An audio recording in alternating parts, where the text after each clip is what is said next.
The black void of space stretched endlessly around the asteroid belt of Kepler 442. Chunks of rock and ice drifted slowly through the darkness, some as small as cars and others as large as cities. Between them, a sleek alien vessel moved like a hunting shark through dark waters. The ship called Crimson Fang belonged to the Zephyrians, a race of 7-foot-tall reptilian creatures with scales that gleamed like polished metal and claws sharp enough to cut through steel. Their yellow eyes could see in the dark, and their powerful muscles could crush bones with ease. They had terrorized this part of the galaxy for decades, taking what they wanted from weaker species. Captain Vextar stood on the bridge of his ship, his massive frame casting a shadow over the control panels. His scales were darker than most of his crew, marking him as an older and more experienced hunter.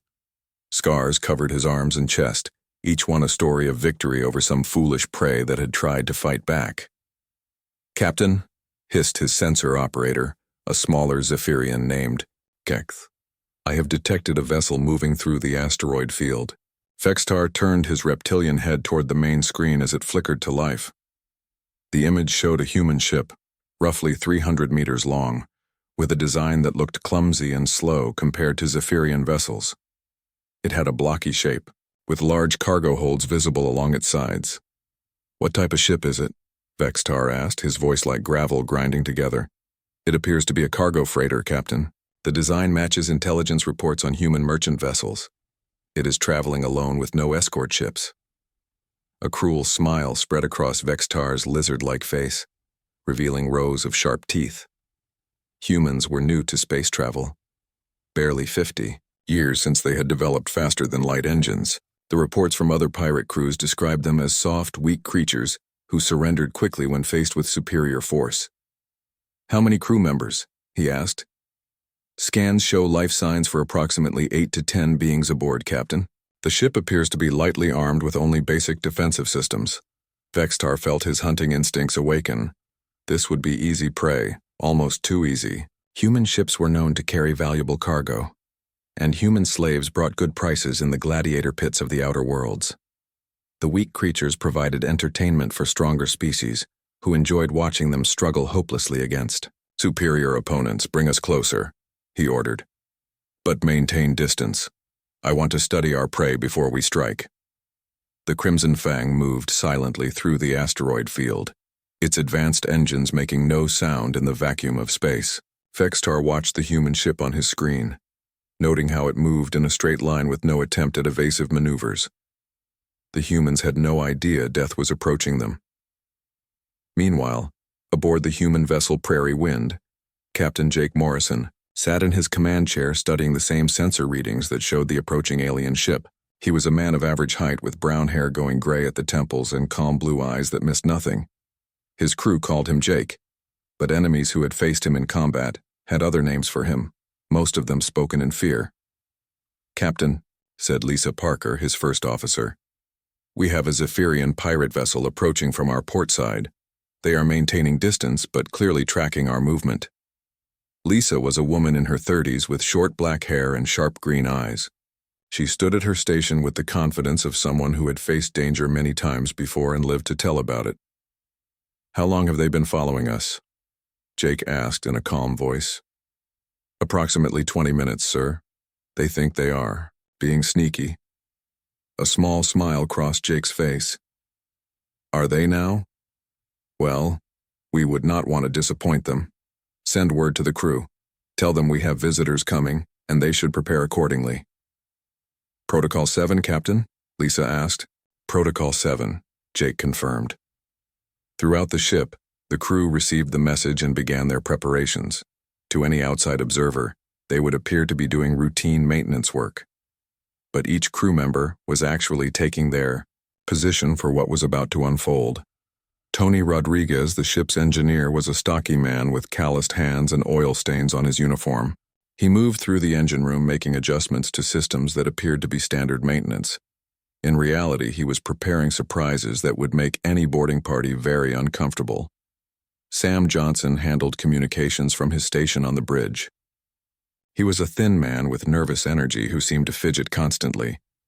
but his fingers moved over his control panels with expert precision, preparing electronic warfare systems that could take control of enemy equipment. Danny Clark served as the ship's security chief, though his official records listed him as a cargo handler. He was a large man with scars on his knuckles and eyes that had seen too much combat.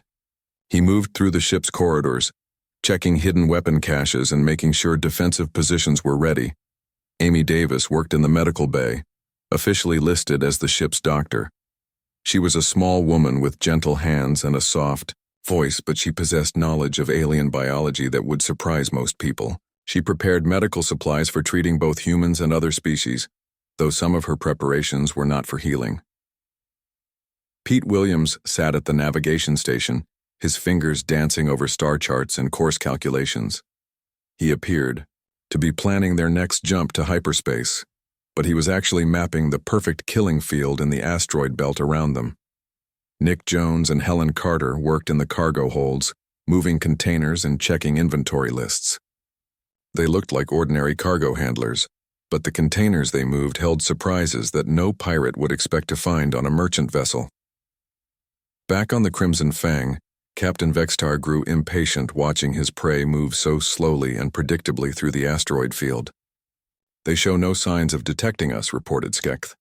"Their sensors appear to be focused forward on navigation rather than scanning for threats." "Foolish mammals," Vextar growled. "They travel through dangerous space with no proper watch. They deserve whatever fate awaits them." He turned to address his crew. 12 Zephyrian warriors stood ready for boarding action, their weapons checked and their armor gleaming.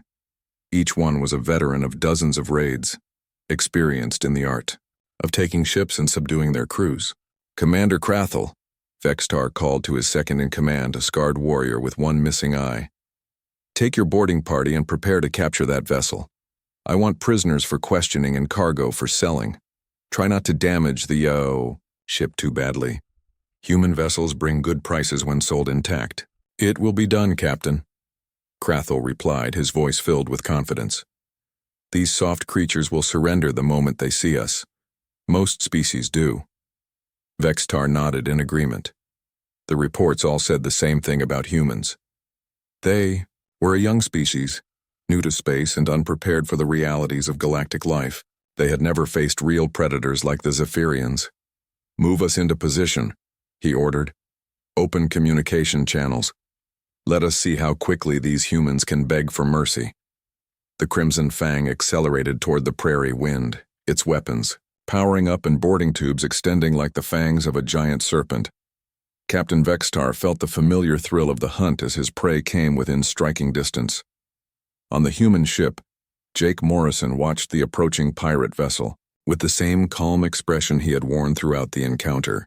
"They are hailing us, Captain," Sam Johnson reported. "Put them through," Jake replied. "Let us hear what our new friends have to say."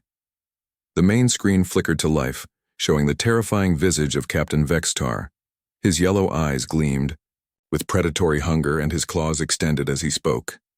"Human vessel, you will surrender immediately and prepare to be boarded. Any resistance will result in the destruction of your ship and the death of your crew. You have 30 seconds to comply." Jake looked at the alien captain with the same expression he might use when discussing the weather. "Well now," he said in a friendly voice, "that is not very neighborly. But we are peaceful folks here and we do not want any trouble. You are welcome to come aboard if you insist." Vextar blinked in surprise. He had expected fear, pleading, perhaps attempts to bargain. He had not expected such calm acceptance. "You surrender?" he asked, confused by the human's reaction. "I suppose. We do not have much choice," Jake replied with a slight shrug. "We will shut down our defensive systems and prepare to receive your boarding party. Please try not to damage our ship too much. We work hard to keep her in good condition." As the communication ended, Vextar stared at the blank screen in bewilderment. In all his years of piracy, he had never encountered prey that surrendered so easily and politely. "Humans," he muttered to himself. Strange creatures indeed. He had no idea how strange they truly were, or what was waiting for him and his crew aboard the innocent-looking merchant vessel called Prairie Wind. Commander Krathel led his boarding party through the docking tube that connected the two ships. His single yellow eye gleamed with anticipation as he gripped his plasma rifle tighter. Behind him, 11 other Zephyrian warriors moved in formation, their clawed feet making soft clicking sounds on the metal floor. The boarding tube sealed with a hiss, and Krathel placed his scaled hand on the access panel. The door to the human ship opened easily, as if they were being invited inside. He found this suspicious but assumed the humans were simply too frightened to resist properly. "Stay alert," he hissed to his warriors in their native tongue. Humans may be weak, but cornered animals sometimes fight back. The boarding party stepped into what appeared to be a cargo bay. It was larger than Krathel had expected, with high ceilings and multiple levels connected by stairs and walkways. Containers were stacked neatly along the walls, labeled with symbols he did not recognize. The lighting was bright and clean, nothing like the dark, cramped spaces of most freighter ships. "Welcome aboard the Prairie Wind," came a voice from across the bay. Krathel turned to see the human crew assembled near the far wall. 8 humans stood in a loose group, their hands visible and their expressions calm. The commander studied them carefully, noting their strange appearance. They were smaller than Zephyrians, with soft skin and no visible claws or fangs. Their eyes were different colors, and their hair grew in odd patterns on their heads. The one who had spoken stepped forward. He was an average-sized male with graying hair and steady blue eyes. "I am Captain Jake Morrison. I assume you are here to rob us." Krathel was taken aback by the human's directness. Most species begged or tried to negotiate when faced with Zephyrian raiders. This one spoke as if he were discussing cargo manifests. "You will surrender your ship and cargo," Krathel declared, raising his weapon. "Any who resist will be killed." "Well, that seems reasonable," Jake replied with a slight nod, "though I was wondering if you might like some refreshments first. We have fresh coffee and some excellent pastries from our last port stop." The Zephyrian commander blinked his single eye in confusion. He looked at his warriors, who seemed equally puzzled. No prey had ever offered them food before boarding their ship to enslave them. "You offer us food?" Krathel asked. "It is only polite," Jake said with a shrug. "You have traveled far to visit us. The least we can do is show proper hospitality." Behind Jake, his crew remained calm and quiet. Lisa Parker stood with her hands clasped behind her back, watching the aliens with interest rather than fear. Tony Rodriguez leaned against a nearby container as if he were taking a casual break from work. Sam Johnson fidgeted with a small device in his pocket, but his expression remained relaxed. Danny Clark positioned himself near a stack of cargo containers, his large frame appearing casual, but his eyes tracking every movement of the boarding party. Amy Davis stood with her medical bag at her feet, looking more like a curious scientist than a frightened prisoner. Pete Williams studied the aliens with the same attention he gave to star charts, while Nick Jones and Helen Carter remained near what appeared to be loading equipment. "Your crew seems very calm for people whose ship is being raided," Krathel observed suspiciously. "We are simple merchant folk," Jake replied. "We do not see much point in getting upset about things we cannot change. You have bigger guns and more warriors. We have cargo and no desire to die today. It seems like a situation where everyone can get what they want." Krathel had raided hundreds of ships over his long career, but he had never encountered anything like this. The humans acted as if they were greeting business partners rather than facing armed pirates. He decided to proceed with standard boarding procedures and sort out the strangeness later. "You will remain here while my warriors secure your ship," he ordered. "Any attempt to move or communicate will result in immediate death." "Of course," Jake agreed. "Though I should mention that some areas of the ship can be dangerous if you do not know your way around. We would be happy to provide guides." "We need no guides," Krathel snarled. "Zephyrian warriors fear nothing." He gestured to 4 of his soldiers. "Secure the bridge and engine room. Check for hidden weapons or communication equipment." He pointed to 4 more. "Search the cargo holds and living quarters. Look for anything valuable." The remaining warriors spread out around the bay to watch the prisoners. As the boarding party split up, they began to explore the human vessel. The ship was unlike anything they had seen before. The corridors were wide and well lit, with multiple levels and connecting passages. What appeared to be simple storage areas had complex layouts with numerous alcoves and side chambers. Warrior Thekmar led the group heading for the bridge. He noticed that the walls had unusual panels and fittings that did not match typical freighter construction. The corridors seemed designed for movement in multiple directions, with stairs and ramps leading to different levels. It was almost as if the ship had been built for some purpose other than simple cargo transport. "These humans build strange ships," he muttered to his companion, Warrior Zakpol. Meanwhile, Warrior Vrexu searched the cargo holds with his team. The containers were larger than expected and secured with locks that seemed unnecessarily complex for civilian cargo. Some of the equipment looked more sophisticated than what merchants typically carried. He tried to access one of the containers but found the locking mechanism beyond his understanding. What kind of cargo requires such security? Vrexu wondered aloud. Back in the main bay, Krathel continued his interrogation of the human crew. Something about their behavior troubled him, though he could not identify exactly what it was. They answered his questions readily enough, but their answers seemed almost too helpful. "What is your destination?" he demanded. "Colony World Harmony 7, Jake replied. "We are delivering agricultural supplies and medical equipment. What is your cargo worth?" "Perhaps 50,000 standard credits for the whole shipment. Not a fortune by galactic standards, but enough to keep us in business." Lisa Parker stepped forward slightly. "Commander, if I may ask, how did you find us? We try to keep a low profile when traveling through the outer systems." Krathel was surprised by the question. Prisoners usually did not ask their captors about tactical matters. "Your ship was detected by our sensors. You make no effort to hide your presence." "Interesting," Lisa said, as if filing away useful information. "Your sensor technology must be quite advanced." The commander found this conversation disturbing. The human female spoke as if she were gathering intelligence rather than facing capture. He decided to end the discussion and focus on securing the ship. Throughout the vessel, his warriors continued their search. They found the bridge easily enough, a compact space filled with control panels and displays. The equipment looked functional, but not particularly advanced. Warrior Thekmar tried to access the ship's computer systems but found them protected by security codes. In the engine room, the searchers discovered massive power plants and drive systems that seemed larger than necessary for a simple freighter. Engineer Tony Rodriguez had left detailed maintenance logs scattered around, showing regular upgrades and modifications to the ship's systems. The warriors searching the living quarters found personal belongings and crew quarters that seemed normal enough. The humans lived simply, with few luxuries or expensive items. Their belongings suggested they were exactly what they claimed to be, working merchants trying to make a living in space. But throughout their search, the Zephyrians kept finding small details that did not quite fit.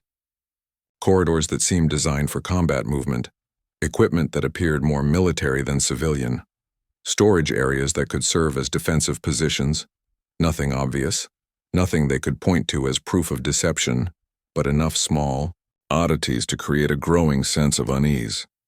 Back on the Crimson Fang, Captain Vexistar monitored his boarding party's progress. The operation was proceeding smoothly, perhaps too smoothly. His experienced instincts told him something was wrong, but he could not identify the source of his concern. "Status report," he demanded from Krathel over the communication link. "The ship is nearly secure, Captain. The humans offer no resistance. Their cargo appears to be as described, though we have not yet accessed all containers. And the crew? Strange. Captain, they act as if this were a social visit rather than a raid. I have never seen prey behave this way." Vextar frowned. In his long career, he had learned to trust his instincts. When something felt wrong, it usually was wrong. But he could see no obvious threat from a small merchant crew facing superior numbers and firepower. "Complete your search quickly," he ordered. "I want that ship secured and ready for transport to our base." "Understood, Captain." In the cargo bay of the Prairie Wind, Jake Morrison checked his watch casually. His crew maintained their relaxed positions, showing no signs of stress or fear. Amy Davis had opened her medical bag and was examining its contents as if preparing for routine work. Sam Johnson continued fidgeting with the device in his pocket, his nervous energy seeming completely natural. "Commander," Jake said to Krathel, "I hope your warriors are being careful in their search. Some of our equipment can be sensitive to rough handling." Krathel studied the human captain suspiciously. "What kind of equipment?" Warrior Thecamar moved deeper into the prairie wind, his rifle ready as he explored what the humans called their storage section. The corridor stretched ahead of him, lined with panels that looked like simple wall decorations. He had been searching for almost an hour now, and the ship seemed much larger inside than it had appeared from outside. "This place is like a maze," he muttered to his partner, Warrior Zakpol. "How do these humans find their way around their own ship?" Zakpol was examining what appeared to be a maintenance panel. "The design makes no sense. These passages lead in circles, and there are too many levels for a simple cargo vessel." As Thekmar reached for what looked like a cargo container handle, the wall panel next to him slid aside with a soft hiss. His yellow eyes widened in shock as he found himself staring down the barrel of a weapon unlike anything he had ever seen. The device was sleek and black, mounted on an automated system that had been hidden behind the false wall. "Warning," came a calm electronic voice. "Unauthorized personnel detected. Please step away from restricted areas." Before Thecamar could react, the hidden weapon fired. Instead of the deadly plasma blast he expected, a net of energy wrapped around him, sending powerful electrical shocks through his body. His muscles seized up and he collapsed to the floor, his rifle clattering away across the metal deck. Zakpol spun around at the sound of his partner's fall, only to discover that panels were sliding open all around him. More hidden weapons emerged from walls, ceiling, and floor. The corridor that had seemed like a simple passage was actually a carefully designed trap, with firing positions covering every possible angle. "Intruder alert," the electronic voice announced. "Security protocol activated." In the engine room, Warrior Vrexu was discovering that the human ship held more surprises. He had been trying to access the main power controls when Engineer Tony Rodriguez appeared beside him, as if from nowhere. The human had emerged from what looked like a solid wall, but was actually a hidden maintenance passage. "I would not touch that if I were you," Tony said in a friendly voice. "The power coupling can be a bit tricky." Vrexu raised his weapon, but found his arm moving much slower than it should. The air in the engine room tasted strange, and he realized he was breathing something other than the standard atmosphere he had detected when first boarding the ship. "What have you done?" he demanded, his words slightly slurred. "Oh, just a little adjustment to the air mixture," Tony replied casually. "Nothing harmful, mind you, just something to help you relax. We learned about Zephyrian physiology from our databases. Your species is quite sensitive to certain atmospheric compounds." Vrexu tried to fire his weapon, but his reflexes were too slow. Tony moved with surprising speed for someone who had appeared to be a simple engineer. Before the Zephyrian warrior could react, the human had disabled his rifle and was holding a device that looked like a medical scanner. "Sleep well," Tony said, pressing the device against Rexu's scaled neck. "You will wake up in a few hours feeling much better." The warrior collapsed, his body going limp as the human's drug took effect. Throughout the ship, similar scenes were playing out as the Zephyrian boarding party discovered that nothing was as it seemed. Corridors that appeared to be simple passages were actually kill zones with hidden weapons and gas dispensers. Storage areas contained sophisticated equipment that had nothing to do with agriculture or medicine. The friendly merchant crew was demonstrating skills that no civilian should possess. In the main cargo bay, Commander Krath-Yule was growing increasingly worried as he lost contact with his warriors one by one. His communication system was picking up strange signals from throughout the ship, and the responses from his search teams were becoming confused and scattered. "What is happening to my warriors?" he demanded of Captain Jake Morrison. Jake looked up from the device he had been examining, his expression still calm and friendly. "I imagine they are discovering that our ship is not exactly what it appears to be." "What do you mean?" Krathel growled, his single eye narrowing dangerously. "Well," Jake said, setting down the device, "the Prairie Wind is what we call a Q-ship. It looks like a harmless merchant vessel, but it is actually a warship in disguise. We use it to hunt pirates and raiders who prey on innocent travelers." Lisa Parker stepped forward. her demeanor changing from that of a nervous first officer to something much more confident and dangerous. "You see, Commander, humans learned long ago that the best way to catch predators is to make yourself look like prey." Krathel felt a chill run down his scaled spine. "You are military." "Former military," Danny Clark corrected, moving away from the cargo containers where he had been positioned. "We all served in the Human Defense Force before taking this assignment. Captain Morrison was a strategic planning officer. I was Marine, Special Forces. Amy over there was a combat medic with expertise in alien biology." Amy Davis smiled sweetly at the Zephyrian commander. "I have been studying your species for months, Commander. Did you know that Zephyrians have a very specific reaction to certain atmospheric compounds? Your respiratory system is quite fascinating." Krathel suddenly realized why he had been feeling slightly dizzy. The air in the cargo bay had been subtly altered, designed to affect his species without harming humans. He tried to raise his weapon, but found his movement sluggish and uncoordinated. "You have been breathing a mild sedative for the past hour," Amy continued. "Nothing dangerous, but it does slow your reflexes considerably. We needed time to deal with your search teams without causing a disturbance." Sam Johnson stopped fidgeting and pulled the device from his pocket. It was not a nervous habit after all, but a sophisticated communication system. "I have been monitoring your ship's communications, Commander. Very interesting technology you have there. I particularly liked how your captain has been trying to contact you for the past 15 minutes. What have you done to my warriors?" Krathel demanded, swaying slightly as the sedative continued to affect his system. "They are all safe and unharmed," Jake assured him. "We prefer to capture rather than kill when possible. Your people are currently sleeping peacefully in various parts of our ship. They will wake up in a few hours with nothing worse than headaches." Pete Williams moved to a control panel that had been disguised as a simple cargo manifest display. "I have been tracking your ship's position since you first approached us, Commander. Your captain is probably wondering why he cannot reach you."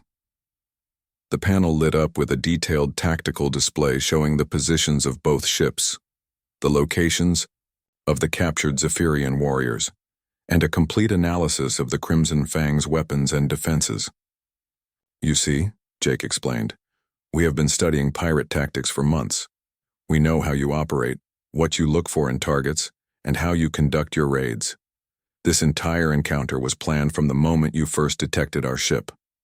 Helen, Carter and Nick Jones moved away from what had appeared to be loading equipment.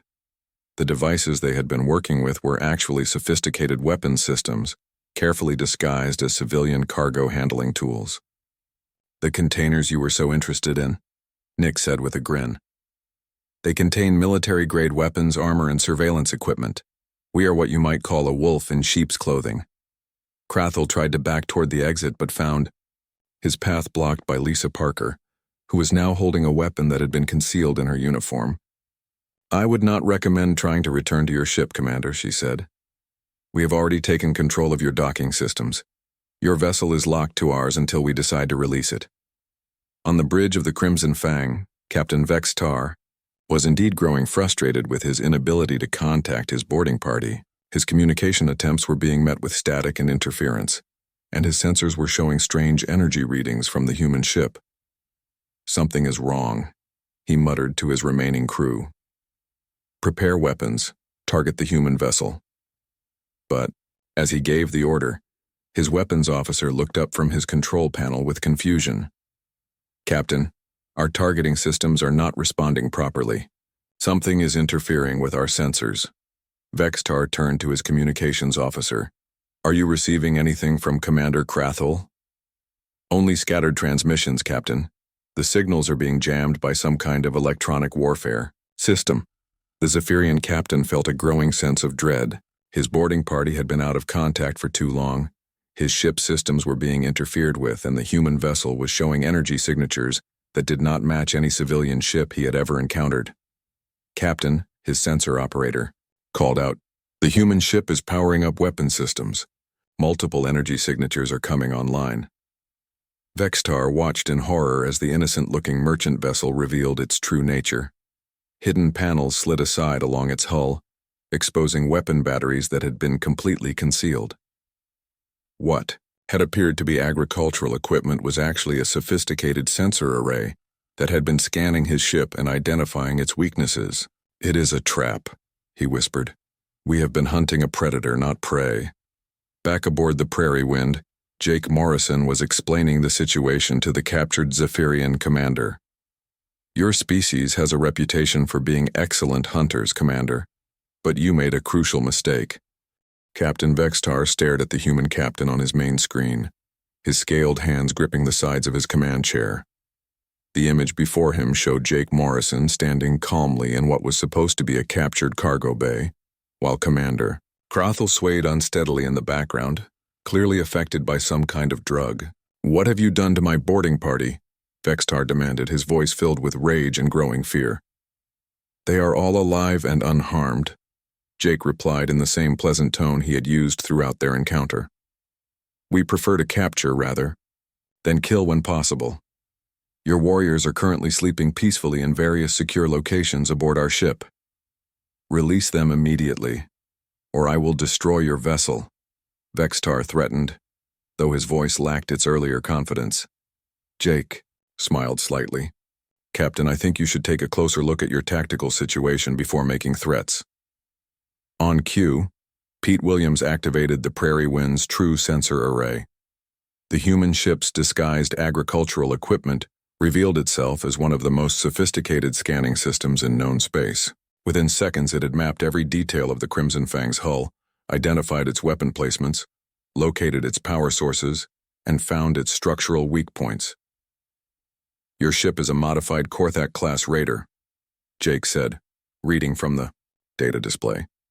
60 years old with updated weapons but outdated armor. You have 17 crew members remaining aboard, down from your usual complement of 30. Your main engine has a coolant leak that reduces your maximum speed by 12%. Your portside weapons array has a power coupling problem that causes a 2-second delay in firing sequence. Vextar felt his blood turn cold. The human captain was describing his ship's condition with impossible accuracy. Information that should have required weeks of observation and analysis had been gathered in mere seconds. "How do you know these things?" he whispered. "We have been studying pirate ships for months, Captain. Your vessel's design, your tactics, even your crew's behavior patterns. We know more about Zephyrian raiders than you might think comfortable." Sam Johnson looked up from his communication station. "Captain, I have taken control of several of their ship systems. Their communications are completely under our control, and I can access their navigation computer whenever you give the order." "Their weapons?" Jake asked. "Disabled," Sam replied with satisfaction. "I sent a virus through their targeting system when they first tried to lock onto us. It will take them hours to restore full functionality, assuming they can figure out what I did to them." On the Crimson Fang, Vextar's weapons officer was frantically working at his control panel, trying to understand why none of his systems were responding properly. "Captain, something has taken control of our weapons. I cannot target the human ship." "What do you mean you cannot target them?" Vextar roared. "The targeting computer is running some kind of program I have never seen before. Every time I try to lock weapons, the system resets itself. It is as if the human ship is controlling our equipment from inside our own computer." Vextar turned back to the communication screen, where Jake Morrison waited patiently for his attention. "You have invaded our systems," the Zephyrian captain accused. "Invaded is such an ugly word," Jake replied. "We prefer to think of it as electronic self-defense. Your ship approached ours with hostile intent. We simply took steps to protect ourselves." "Lisa." Parker stepped into view beside Jake. "Captain Vextar, we have a proposition for you. Your boarding party attempted to raid our vessel and discovered that we are not the easy prey you expected. You now have 2 choices." "What choices?" Vextar asked, though he suspected he would not like either option. "Choice 1, Lisa continued. You can attempt to fight us. We will defend ourselves, and I am afraid your ship and crew will not survive the encounter. Our weapons are designed specifically to deal with vessels like yours." As if to demonstrate her point, the Prairie Wind's hidden weapon systems powered up. Energy readings spiked across the Crimson Fang's sensors as gun ports opened along the human ship's hull, revealing firepower that no merchant vessel should possess. "Choice 2, Jake said, taking over the explanation. You can listen to what We have to say and consider a more reasonable approach to this situation. Vextar looked around his bridge at his remaining crew. Their faces showed the same confusion and fear he was feeling. In his long career as a pirate captain, he had never encountered anything like this. Ships that surrendered without a fight, crews that offered refreshments to their captors, and merchant vessels that turned out to be warships in disguise. "What do you want?" he asked finally. "To have a conversation," Jake replied. "But first, let me show you something that might help you understand your situation." The main screen changed to show a view of space around both ships, but this was not a normal sensor display.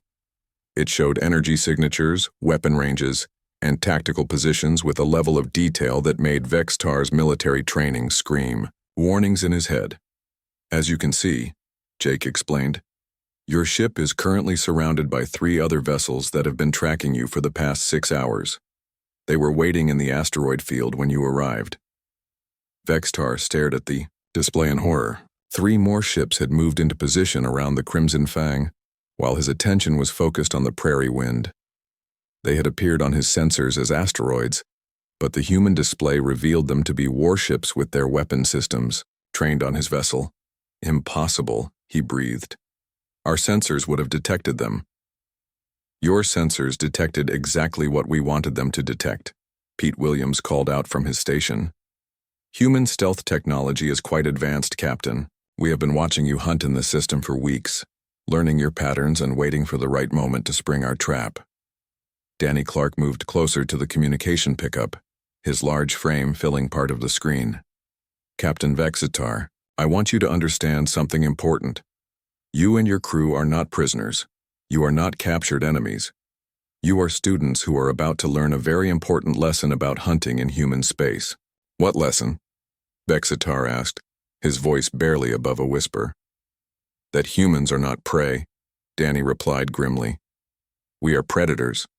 We come from a world where everything tried to kill us, so we learned to kill everything first. When we came to space, we brought those instincts with us." Amy Davis appeared on the screen, her gentle appearance contrasting sharply with her words. "Your species sees strength in claws and fangs, in size and obvious weapons.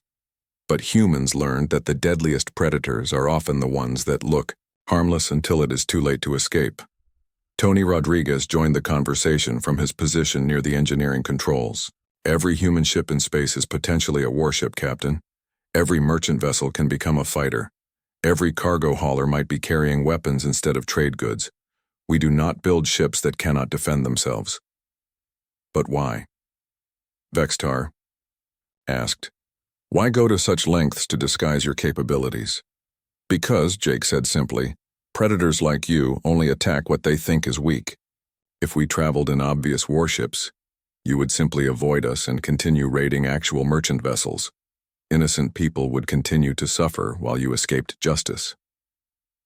Nick Jones and Helen Carter moved their captured weapons into view, showing the Zephyrian captain the firepower that had been hidden among what appeared to be cargo handling equipment.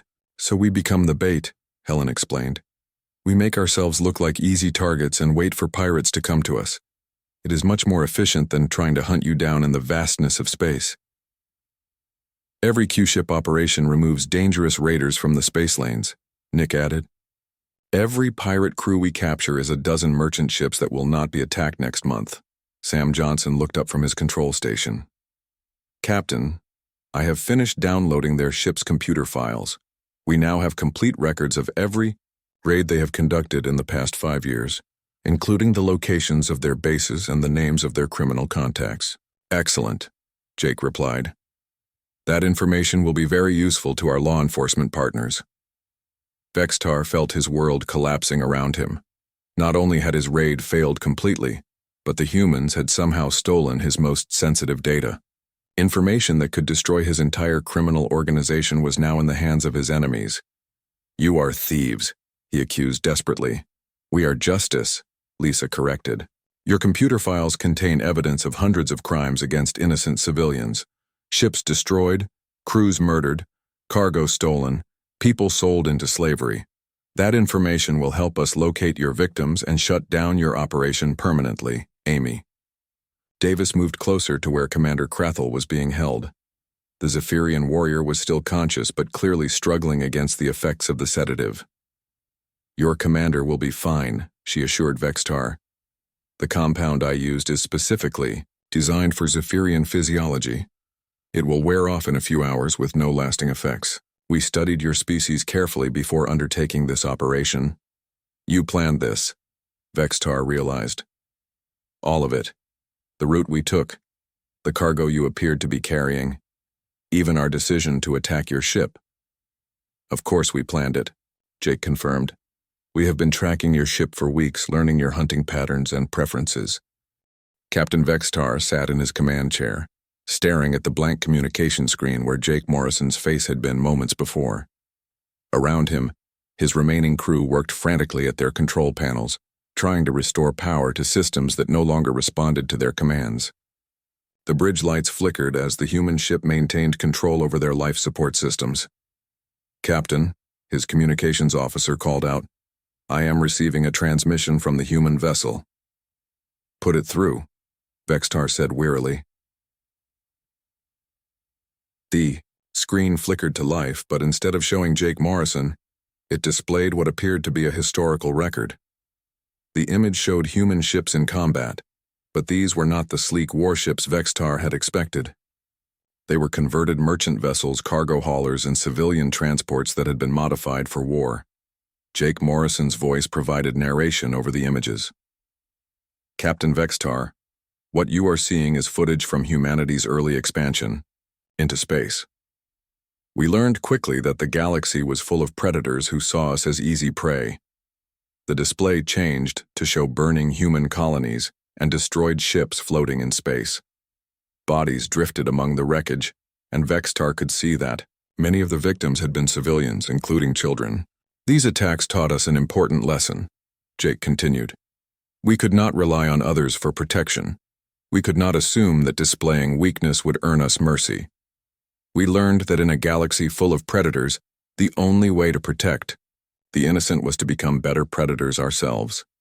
The images shifted to show human shipyards where civilian vessels were being converted into warships. Engineers worked around the clock, installing hidden weapons and armor plating. What had once been simple cargo holds became sophisticated weapon bays.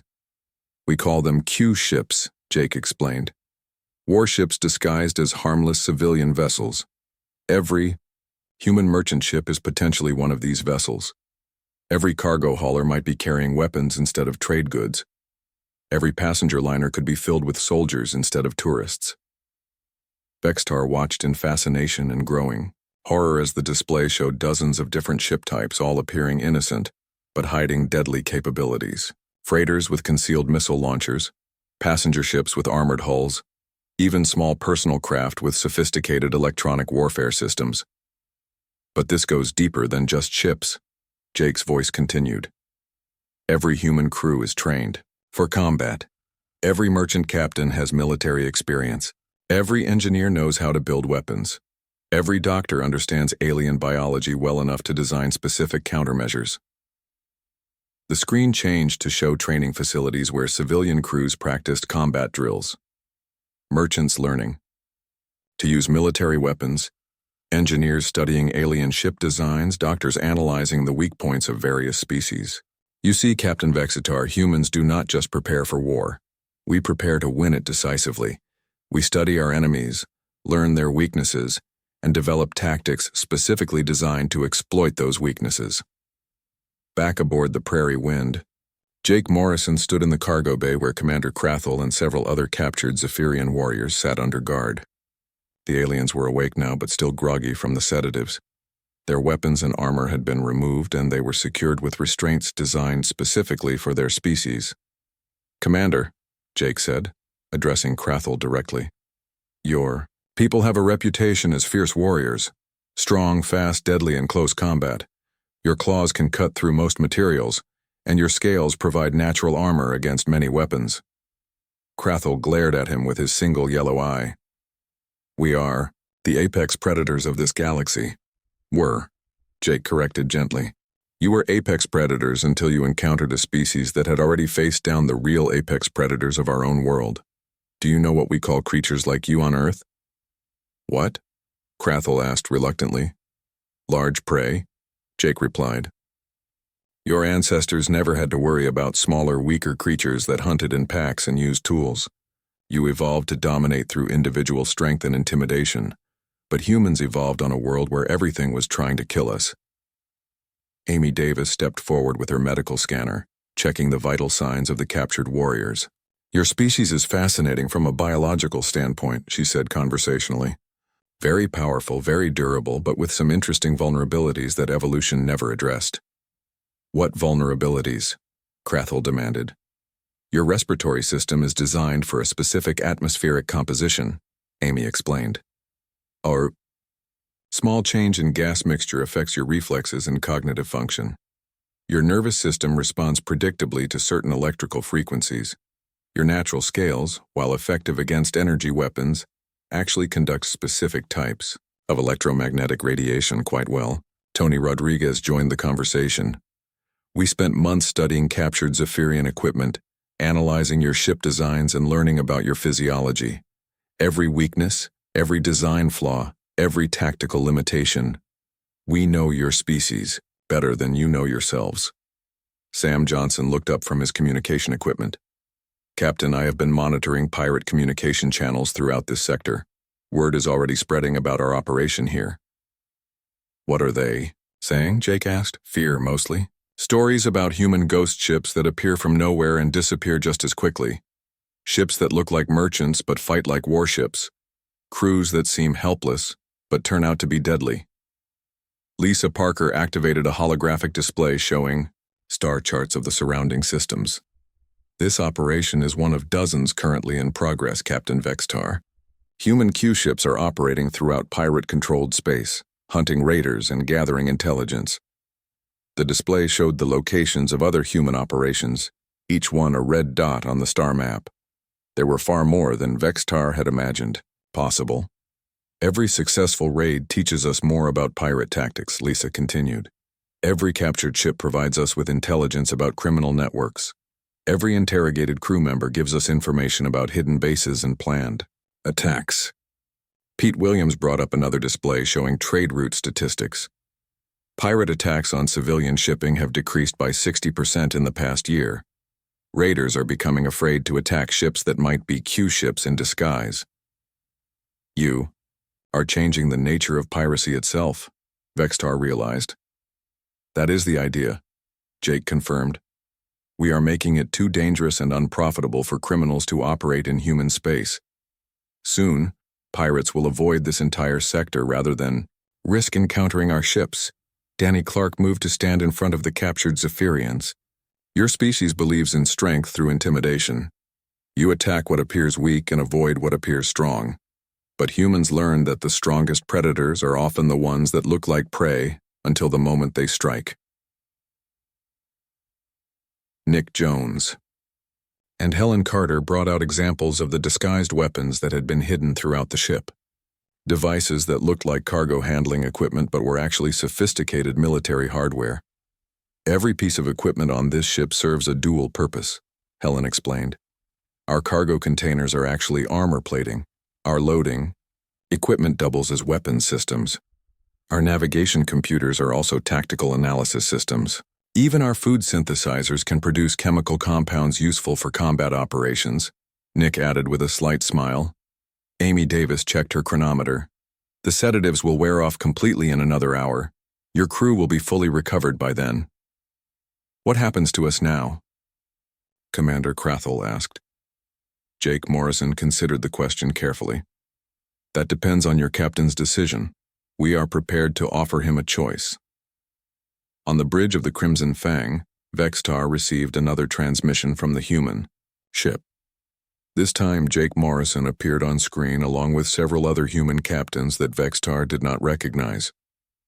Captain Vextar, Jake said, I would like you to meet some of my colleagues. Captain Bill Carter of the merchant vessel, Peaceful Journey Captain Mary Walsh of the cargo hauler Honest Trade, and Captain Steve Johnson of the passenger liner Safe Haven. Each captain nodded as they were introduced, and Vextar realized with growing alarm that he was looking at the commanders of other Q ships. The humans had turned their entire merchant fleet into a hunting pack. "We are offering you a choice, Captain," Jake continued. "Option 1. We turn you and your crew over to the appropriate authorities to face trial for your crimes. You will spend the rest of your lives in prison, and your ship will be scrapped." Vextar felt his stomach sink, but Jake was not finished. "Option 2. You and your crew are released to carry a message back to every pirate, raider, and criminal organization in the galaxy. That message is simple. Human space is no longer hunting grounds for predators. Any attempt to prey on human vessels will result in the hunters becoming the hunted." "You would let us go?" Vextar asked in disbelief. "Under certain conditions," Jake replied. "Your ship's weapons will be permanently disabled. Your navigation system will be programmed to avoid human space. And you will carry transponder beacons that will allow us to track your location at all times." Lisa Parker appeared beside Jake on the screen. "Think of yourselves as messengers, Captain. Living proof that humans are not the easy prey that pirates once believed us to be."